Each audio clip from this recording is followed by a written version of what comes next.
Taking the back seat. The softening of one's heart requires time, patience, and understanding.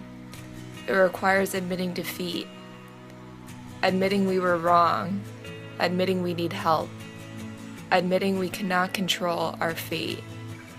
It requires vulnerability, showing one's insecurities and realizing we are not perfect, that we all have our own unique set of flaws and imperfections, and accepting them without trying to alter, fix, or mend anything. Sometimes we don't need mending. Sometimes we don't need to change. Sometimes what we need most is to accept not just who we are, but what we are doing in our lives, no matter if it's a bit off course, a bit unfamiliar, a bit out of harmony with what we are used to. Perhaps that unfamiliarity is what breeds growth, evolution, and spiritual development. Perhaps making oneself vulnerable is what leads to complete surrender, love, and acceptance of oneself, one's ideas and beliefs. Perhaps belief in oneself comes from the upsets, the losses, the embarrassment, or the shame.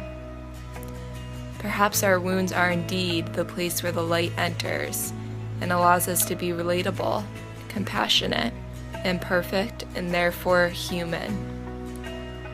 Why must we constantly search for ways to fill some void or change who we are? Why do we search for things outside to fill things missing inside? Why do we search for people, places, or things to prove our worth and make us feel appreciated or valued? Why can't we simply be, live, enjoy, relax, and give up the relentless search for something we may never find? Perhaps what we are looking for is right before our very eyes, and all we must do is receive the beauty, the gifts, and the love. It just requires us to stop looking for something else, someone else, another situation or person or event to make things better. The grass cannot always be greener if you are constantly hopping the fence and then another and another. Eventually you realize that grass is the same as the grass you are currently standing upon. Without awareness comes the birth of the life we keep searching for, and in doing so, never allow it to begin, right here and right now.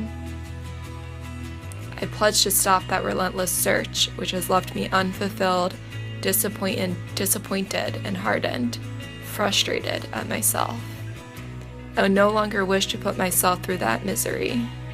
I pledge to let go and allow my destiny to unfold and take its place in my life.